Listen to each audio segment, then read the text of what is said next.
Welcome back to Ascending with Ashley. I'm Ashley.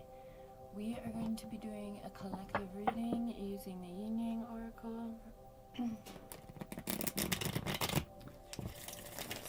6/31, November 30th. Today.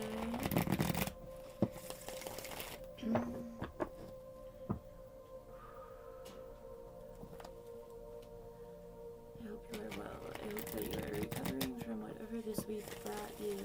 I think Thanksgiving time, family traditions can be a really hard time, especially for people who are breaking cycles in their family. There's a lot of animosity towards that.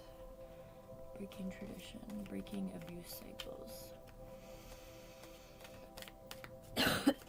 So I hope you are well.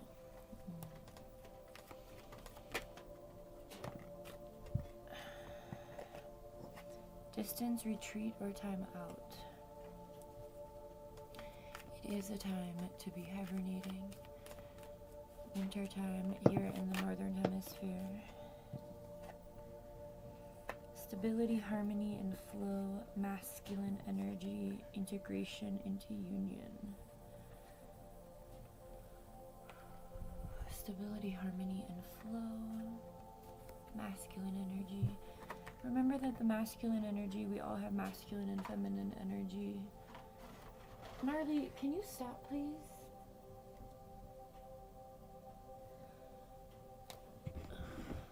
The man of the house now because Hoodie's gone. If you didn't watch my story time yesterday, my familiar passed away on Friday. We had to get him over the Rainbow Bridge. Anyway, so now Marley is the man of the house, and he is playing with marshmallows. Anyway, the masculine energy that we all hold is the energy of doing, the energy of kind of expansion or tangible, right? Like 3D energy.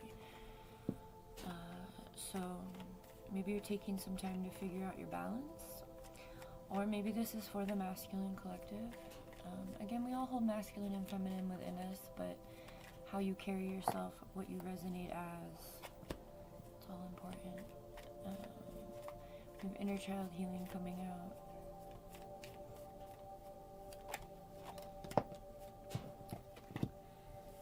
We have celebration, gifts, and abundance, and Mercury messages, travel, and communication. Mercury retrograde is officially over, but we are in the post-shadow period. Post-shadow period lasts for about 2 weeks. So you might still have communication issues with those around you, technology issues, the past slapping you in the face, things like that. Be careful how you navigate it. Be aware of it. It's usually how you can get through it. Thoughts and isolating, past, lack, and suffering. Whatever from your childhood made you get into a state of lack or suffering, whatever childhood trauma you endured, might come up, has probably already come up in the past 3 weeks during Mercury retrograde, myself included. But here we go. Cycles, change, and completion. If you didn't watch my story time, I'll just share this. I had to call my mother about Hootie, to make sure we had the funds to euthanize him and cremate him.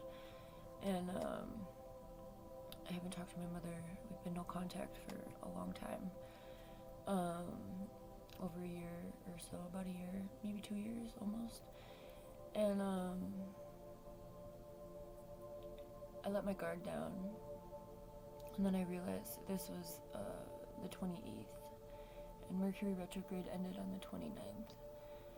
And I said, I was trying to extend an olive branch, but doing so because I felt obligated. It was like this old pattern recognition from when I was a child, because my mother has money, but not emotional intelligence or, emotional fulfillment, even, right? So lots of projections on my life. Anytime that I was given money, I was obligated to feel like I didn't deserve that. And so I felt myself going back into that patterning, also with baby daddy here, having to navigate that past, coming back into our present as well. And so I ended up inviting her here. It was kind of coming from my ego because I wanted to see how quickly she would agree to come visit, because we have been no contact. And Dogon and I were talking about that. But anyway, I know that's kind of a dick move, but this is all in hindsight, right? When you're in the moment, I was like in deep grief about Hootie when all of this went down. And then I had a couple other signs when we got home that made it perfectly clear to me that this was a no-go. This was a dead end. Don't do it. So I texted her yesterday morning and I said, I don't think it's a good idea.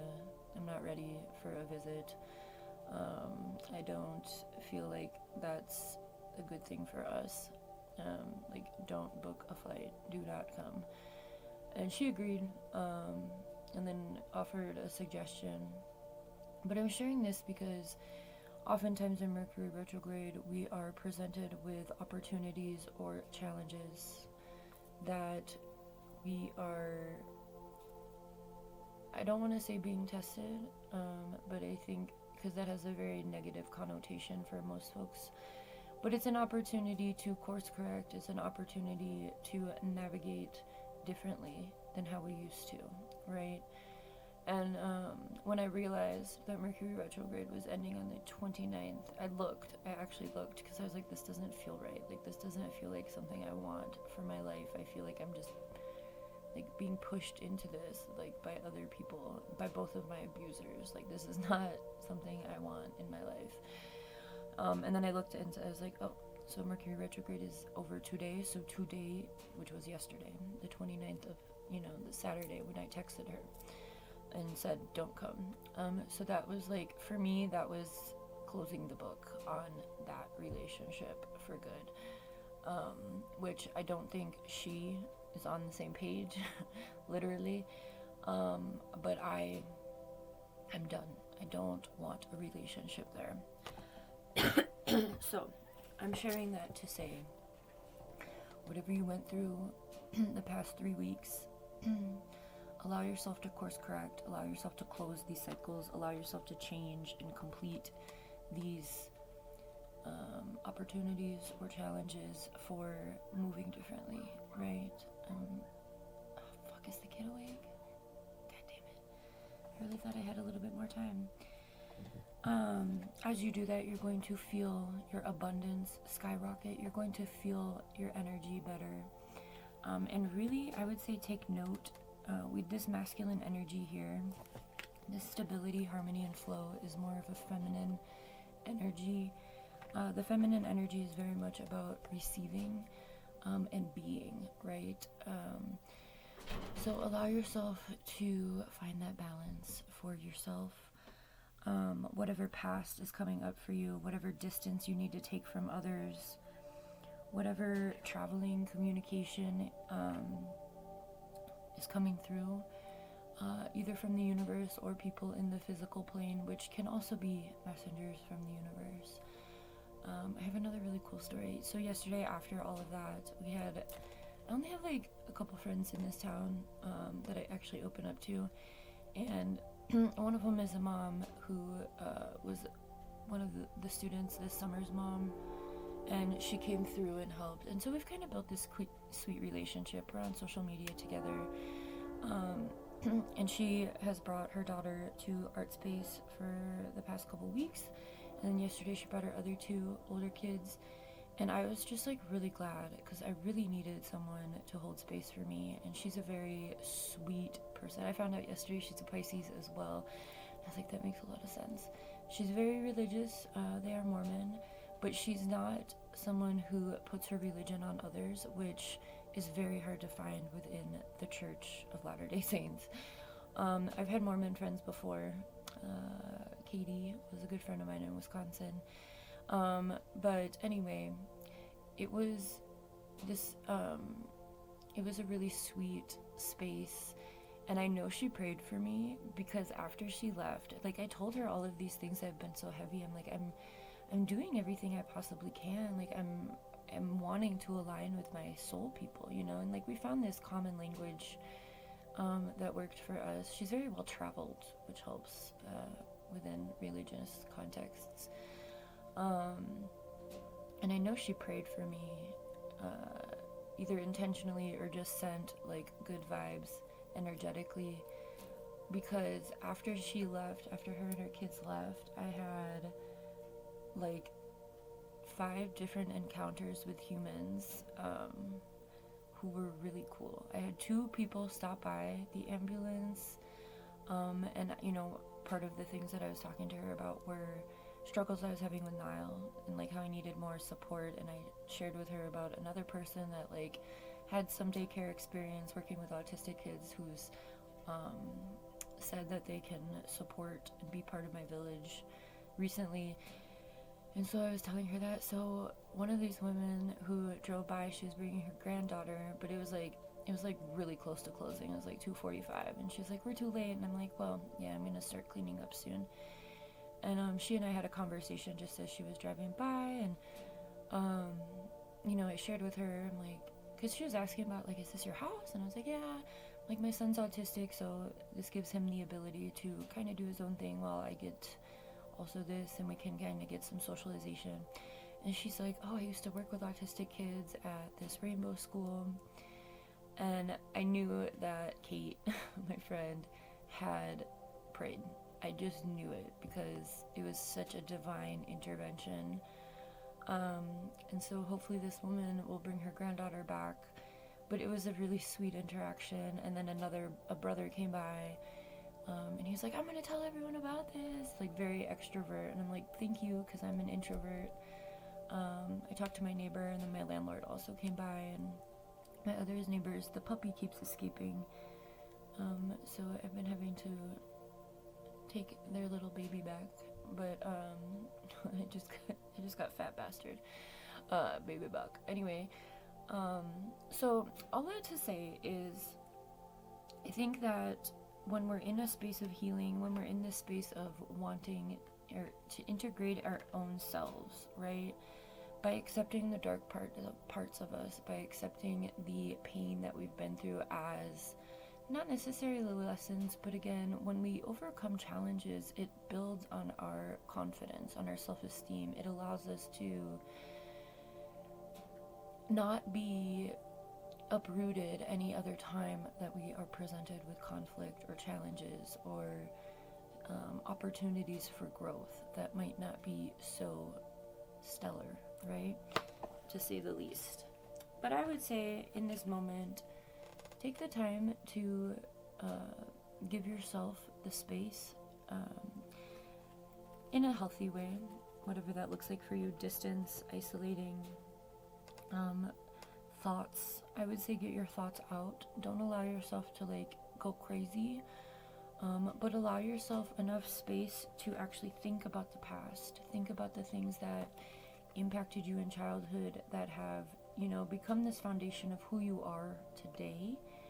And allow yourself to close out those cycles, close out the things that need to be closed, so that you can step into this abundance, step into your gifts, celebrate yourself, right? And have the gratitude even through the hardship. And that's this part of integrating into, I know there's 2 people on this card, but there's also shadow and light. So integrating, I have to sneeze. Oh, gross. Excuse me. Integrating your own self, finding your own harmony, flow.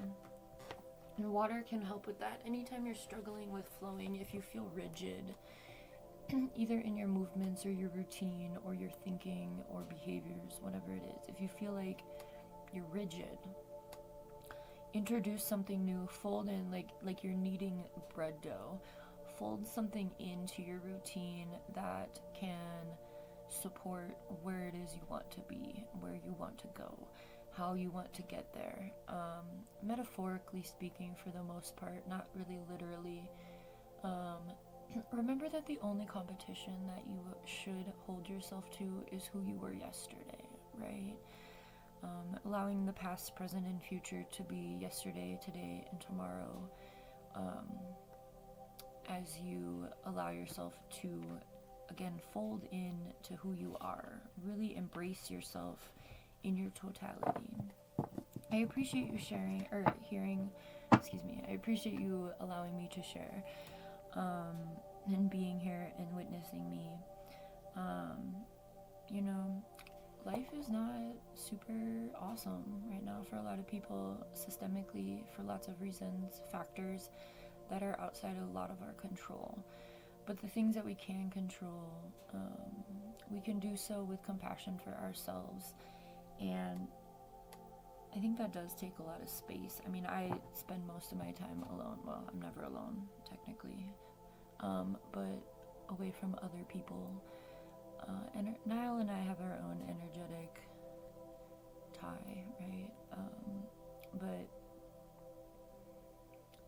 when outside people come into that energetic fold, it can really disrupt. And so we're taking it easy right now. We're taking that space and distance to get back on our own routine. This was a hard week. I am very, very disappointed in his dad. But if you want more on that, go to the story time I posted yesterday. So, thanks for being here. I have to go, Mother. Start breakfast. I'm glad I got a little bit of a reading in. You know, the best we can do is just continue to grow and learn, and allow ourselves the space and grace to do so, right? And pray for folks when you feel like they could use it. I always do a prayer. I mean, I don't really call it a prayer because I don't think I really pray. Like, that has a connotation for me, but I always do a gratitude at the end of the day and, like, you know, ask for whatever I believe in, which I don't really identify anything except energy at this point. But, you know, like, dear universe, thank you for all my friends, thank you for all my family, thank you for all of the things I've done. Please be with, you know, the people who have crossed my path. Please allow them to, you know, step into what it is they believe that they want. Allow them to find peace, things like that. And I always sleep better when I take the moment to do that, so.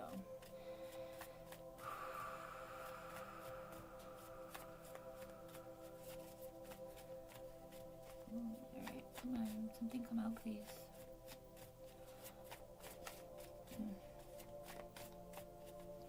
I watched Sweet Home Alabama last night, and I, like, actually paid attention, and I really like that movie. It's so cute.